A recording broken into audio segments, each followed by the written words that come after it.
actual suffering.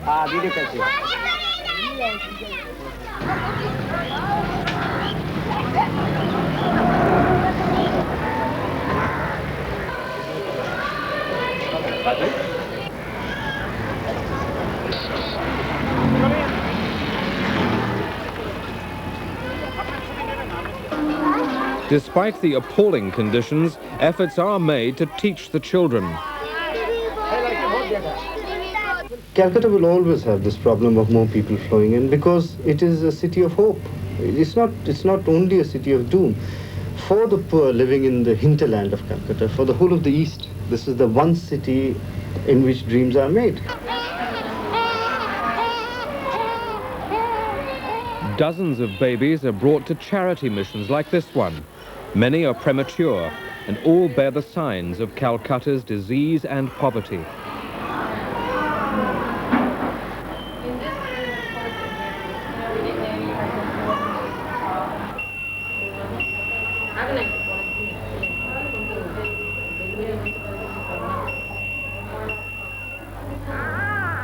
This baby weighs about a pound. Its chances of survival are slim.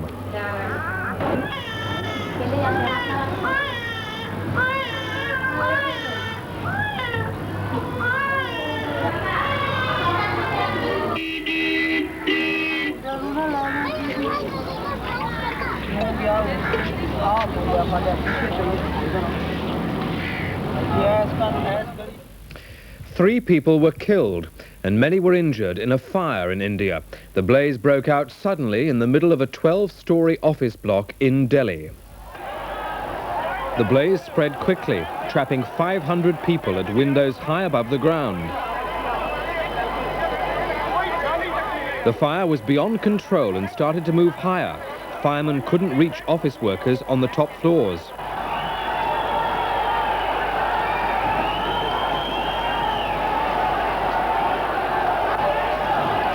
"40 fire engines had gathered below, supported by the army and the civil defense, to try to rescue the trapped workers.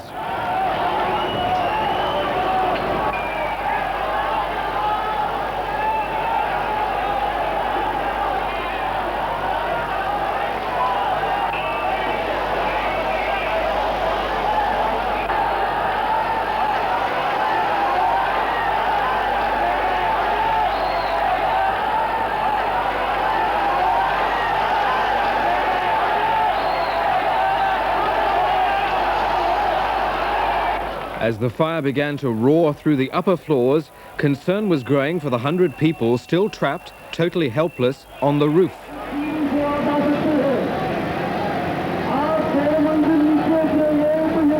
The Air Force brought in 2 helicopters, but these created new problems. They couldn't land, and although they took off 8 women, the rotors served only to fan the flames. One final rescue attempt was made by a passerby who risked his own life by constructing a bridge from the building next door.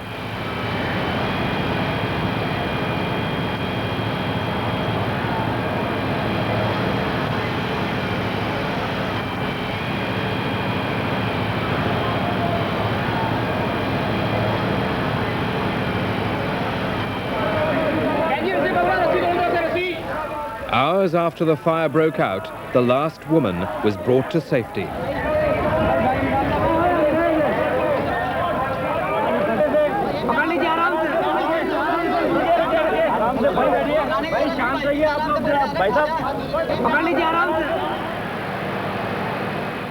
Richard Branson's bid to cross the Atlantic by hot air balloon ended in a dramatic sea rescue.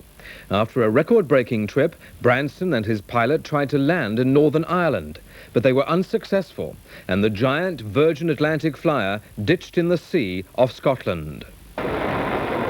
Pre-flight preparations for the historic journey went without a hitch.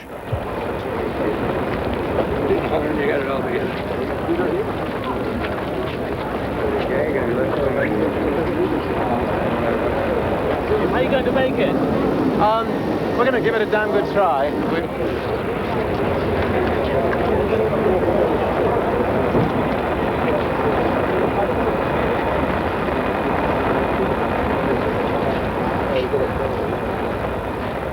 A perfect lift-off from the launch site in Maine was marred by the loss of 2 fuel cylinders, but the pilots decided to carry on.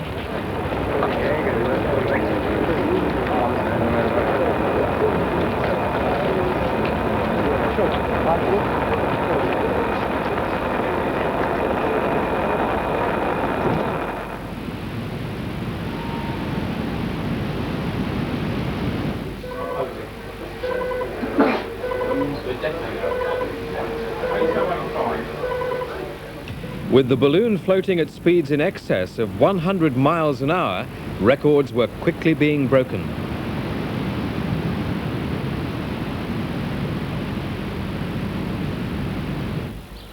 But landing was a different matter, and after this failure in Ulster, the balloon was on a bumpy heading for the Irish Sea.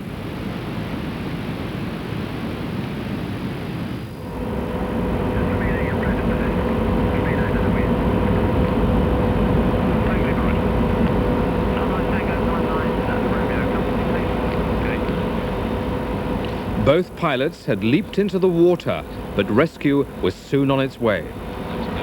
Tango from Romeo, go ahead.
Finally, tonight's main stories again. Richard Branson's flight did qualify for a place in ballooning history.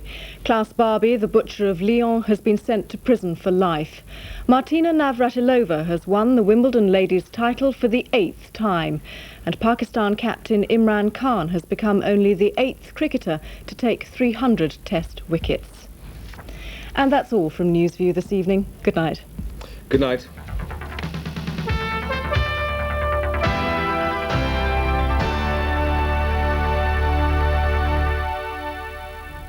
And the weather forecast now. Tomorrow will be another dry, warm and quite sunny day over England and Wales. Temperatures will rise to as high as 27 degrees Celsius, 81 Fahrenheit, but it will be cooler along some coasts where onshore breezes occur.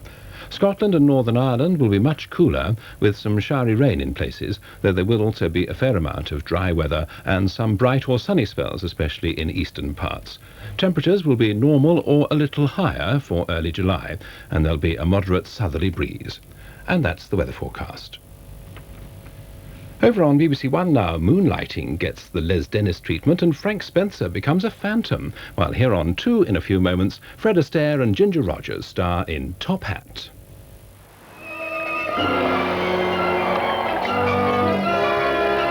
In the late horror film tonight, a sinister inheritance is born by a new baby.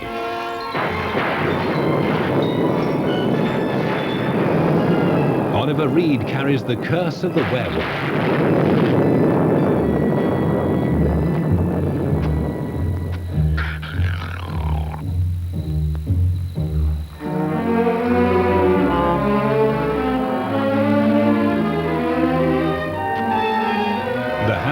Film The Curse of the Werewolf tonight at 11:30 here on BBC2. And before that, at 10 o'clock, there's an award-winning programme which examines the crisis in world agriculture, which lies at the root of famine, with reports from many countries, including Ethiopia, Nepal and China. Vanishing Earth, a natural world special, is tonight at 10 o'clock. Now, on BBC2, the first in a short season of films in which Fred Astaire, who died last month, co-stars with his most famous partner, Ginger Rogers. Here they are together in the enchanting RKO musical, Tophat.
And very cleverly, I became a clergyman. You are the one who married us. Yes, sir. Then we've never been really married. Precisely. Well, well, well. Mr. Bedini, what are you doing in this young lady's room?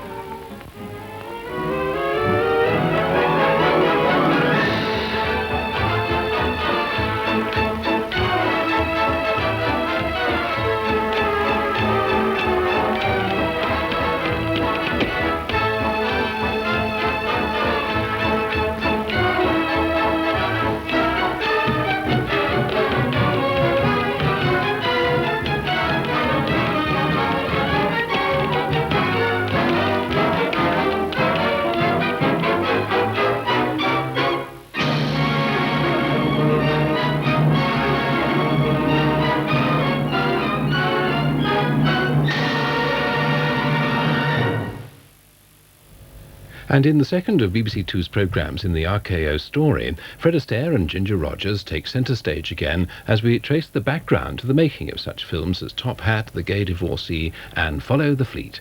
That's at 9:25 on Friday evening here on 2.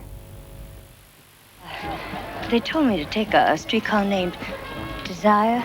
Anne Margaret stars in A Streetcar Named Desire by Tennessee Williams. Blanche Dubois arrives in New Orleans and meets her brutish brother-in-law. Have a shot? No, I rarely touch it. Well, some people rarely touch it, but it touches them often. Hey, my shirt's sticking to me. You mind if I make myself comfortable? Please, please do. Be comfortable is my motto. Oh, it's mine, too. You know, you can catch colds sitting around damn things, especially when you've been exercising hard like bowling is.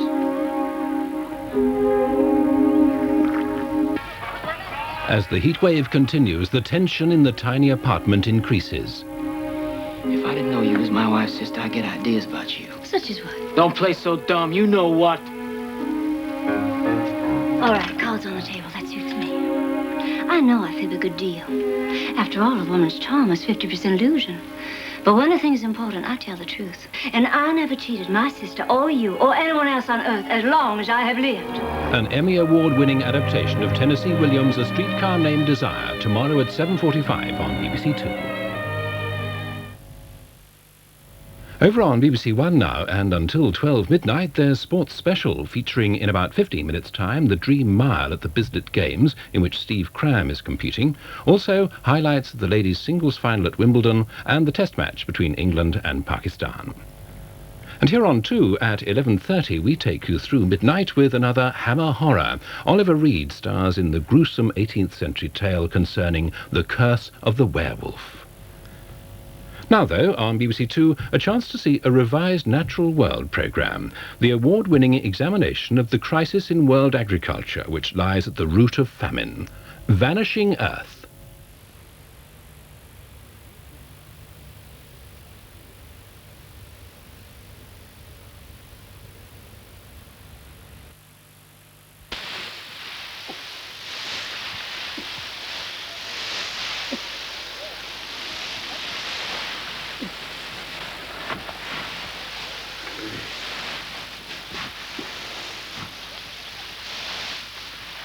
Harvest time in the highlands of Ethiopia.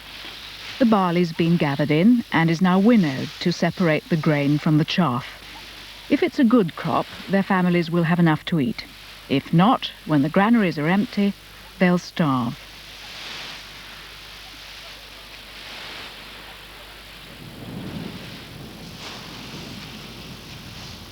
In China, in Shanxi province, it's also harvest time. Here too, a family's food depends on what they can grow. The crop is millet, but this is one of the poorest areas in China, where famine has struck often in the past. Despite all their hard work, they're hostages to the land. Faltering rainfall or eroding soil can cause the harvest to fail. All over the world, people are taking more from the soil than they return.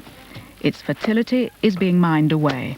The balance between man and the land is being lost. This programme is about what causes this crisis in farming that's left so many countries unable to feed themselves. Famine begins on slopes like this. Once it was protected by forest. Now every rainstorm carries the soil downhill to the river below.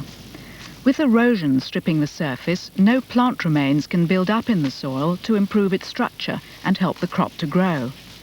A poor soil yields a poor crop and brings poverty to the land.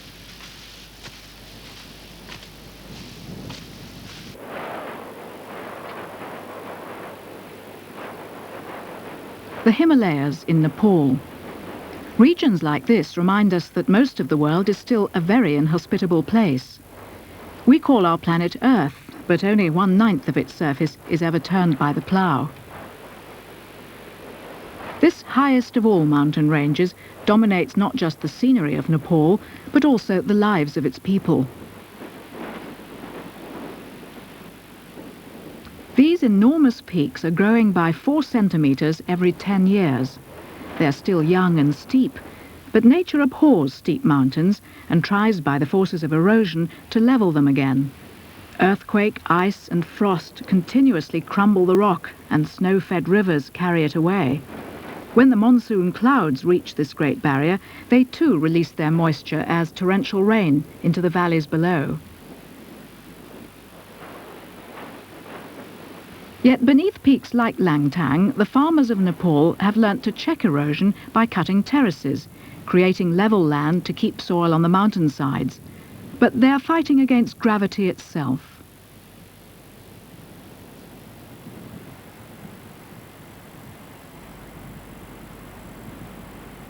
After the rains, the land collapses in huge landslides as the rivers cut away the footings of the slopes. Here, the village of Gairathok, with 14 houses, was swept away. All but one of the villagers escaped, but they lost their land, their sole means of survival. Now, Giri Raj can only grow a quarter of the food he needs. 40 years ago, I had 65 ropenis of land in my name. Now, after the 2 great landslides here that destroyed my terraces, I only have 6 ropenis of land. I have a family of 9 to support. I have got my wife and brothers living with me. I have been maintaining my family with what I can earn teaching in the primary school, as I can only grow enough food for 3 months. Apart from that, nobody has helped me. As a result of this disaster, I have lost everything. If I have to go to a new place, I haven't even got 4 pence to my name. And I have nowhere else to go anyway.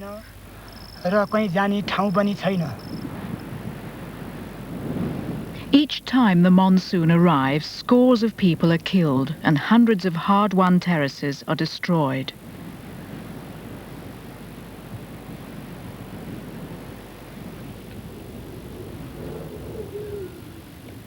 It's only from the air that the scale of devastation in Nepal can be seen.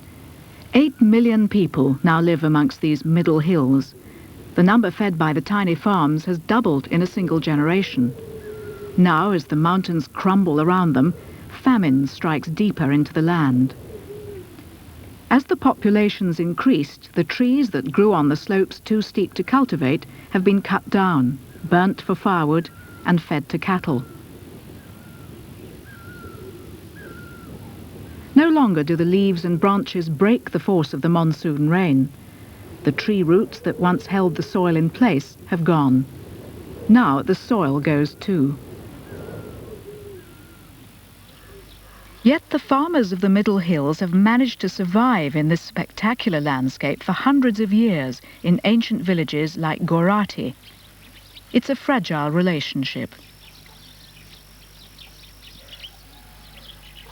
The farms are tiny.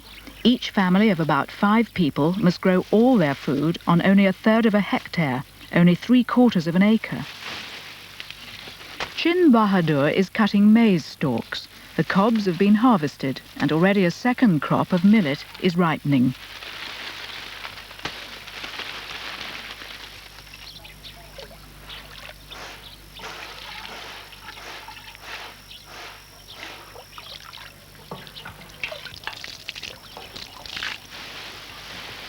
By feeding the stalks to his buffaloes, Chin Bahadur makes the best use of his land.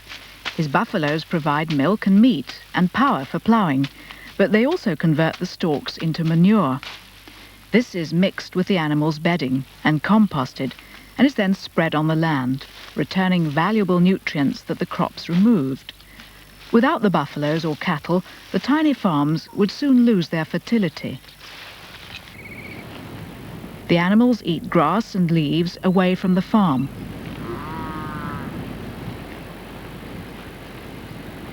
To keep the natural system balanced, there needs to be 1 cow or buffalo for each person, and they need to graze 4 times as much forest land as the family cultivates.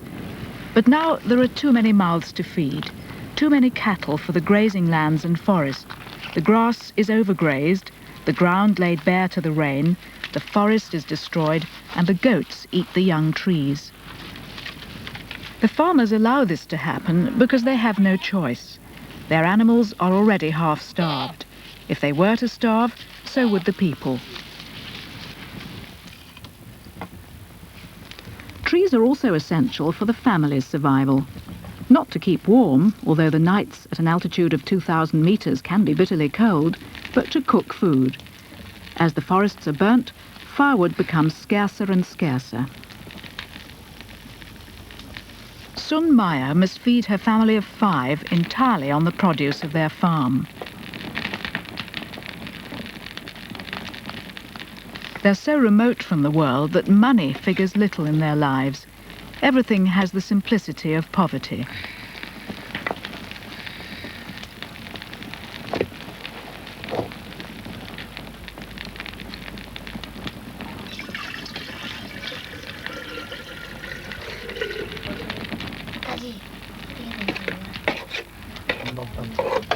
The main meal of the day consists of rice with potatoes and spices, but now there's not always enough.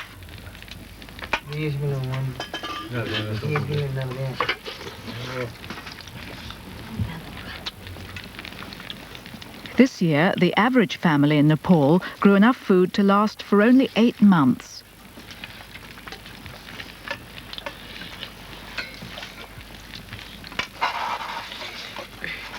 These tiny farms could feed the people of Nepal without depleting the resources of the land.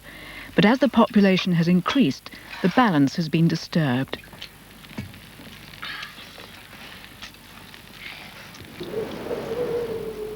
To stay alive, they're destroying the forest, threatening the very balance of resources that sustains them.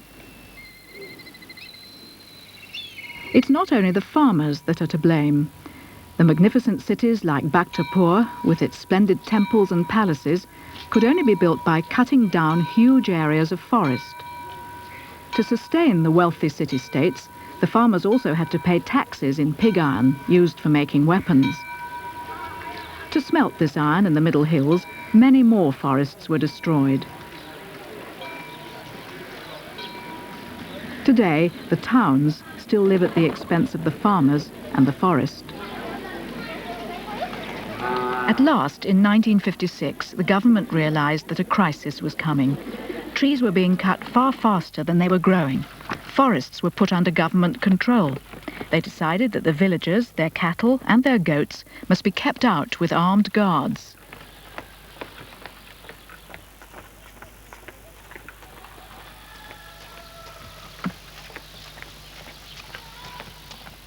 But barbed wire fences had the opposite effect from that intended. The villagers no longer had responsibility for the forest, so they abused it even more. Foresters became the enemies of the people. But then at Chautara, to the east of Kathmandu, a new district forestry officer was appointed. His job was to establish plantations, and his name, Tej Mahat. When I first arrived in early 1973, there was no tradition of planting trees in this area. And when I first started that, planting this project of planting trees, I got some wire, fence wire for planting this area to keep the animals away. But barbed wire was expensive, and after his very first plantation, he couldn't get any more. He knew it was vital to plant more trees, so he had to find a different way to keep the animals out. He discussed the problem with the village leaders. And in that process, we got to work with the local people, got their cooperation by working with them. And it was very fortunate that the local people kept their